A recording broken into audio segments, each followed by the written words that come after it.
So for any of the care to really evolve to the stage where we can forecast and avert disease, we need data.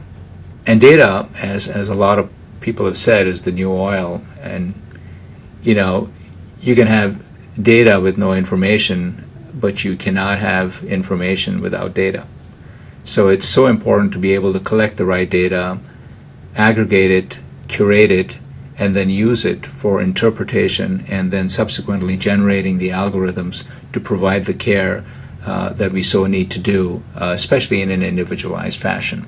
There are many sources of data, and the sources that we recognize most easily are those that come from our electronic medical records.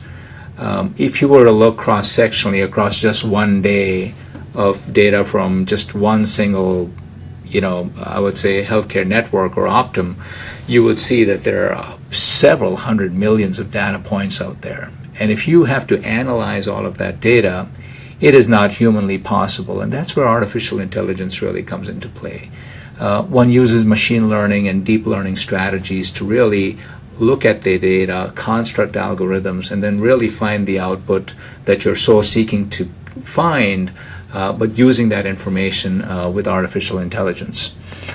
Using these different forms of artificial intelligence, you can actually predict disease beyond what was even thought to be possible. From a 12-lead electrocardiogram, you can now predict which patients are going to develop atrial fibrillation in the future, or develop sudden cardiac death in the future, or develop compromised heart function in the future, just from a 12-lead ECG. Now that's something that the human eye cannot read, but artificial intelligence and deep learning strategies can generate algorithms that can actually read those EKGs to predict which patients are going to do poorly.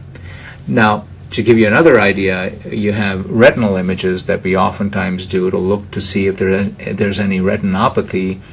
But from looking at the retina, there are deep learning strategies using artificial intelligence, obviously, that can actually predict the age, the gender, predict whether those patients are going to develop heart disease or cardiovascular disease in the future.